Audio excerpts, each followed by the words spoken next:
I know when you hear what happened next, you'll say to yourself, well, she was a bit silly, wasn't she? And you're right. But you have to remember, I didn't know what he was like. I thought he was just an ordinary little boy. So when he started talking to me and telling me all over again just how wonderful I was to be able to do such magic, I just said what I'd say if I was talking to you or my friends.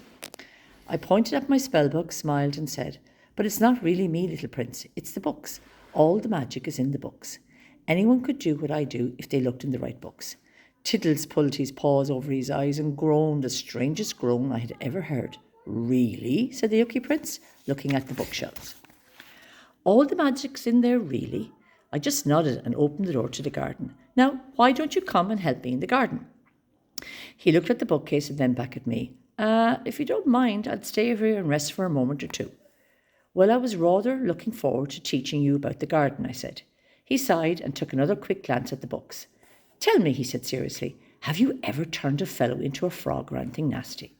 Well, once, I laughed, not bothering to add that it had been an accident in spell class, and that it had taken days for Hazel to forgive me.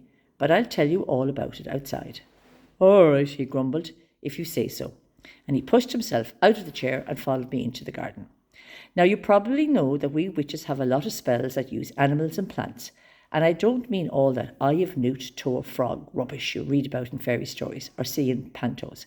I mean the real thing, like using the hair of a rabbit to get rid of cramp, or the feather of a dove to get rid of warts, or take venom for curing coughs, and lots of things like that. Well, with all the animals and plants we need for potions and lotions, we have quite a lot of work to do. So for the next few hours, the Yuckee Prince worked very hard, helping me with all my jobs in the garden.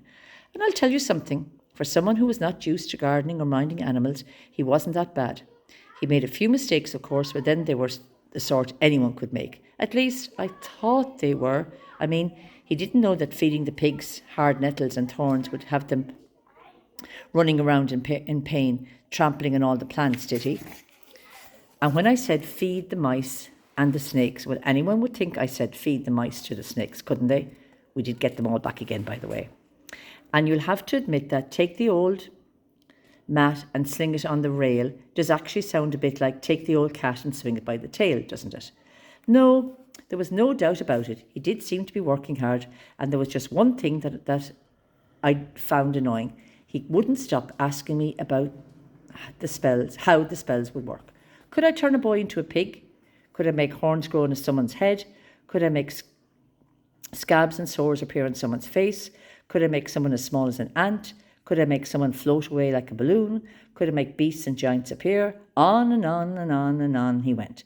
And all I could say was, well, I know there's a spell somewhere in the book for that. Or, well, I'd have to look it up. Or, well, I know I've written it down somewhere. Eventually he just went very quiet for a while, and I could see that he was thinking of something. What a pity I didn't know just what. So you couldn't really do anything to a chap unless you had the books, could you? He said at last. Well, not at the moment, little prince, I replied, honestly thinking nothing at all. I can make flowers grow big or small, and I can do a few food spells and tidying spells.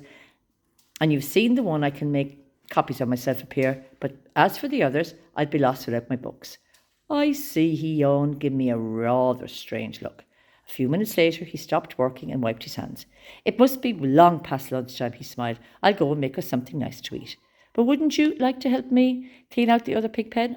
Oh, I don't think yet I could take any more excitement just now, he smiled, and skipped into the house, humming to himself. Well, I thought to myself, I'm certainly glad that I read those books about babysitting. Everything is going just the way I thought it would. There's nothing that can go wrong now. Oh, wasn't there?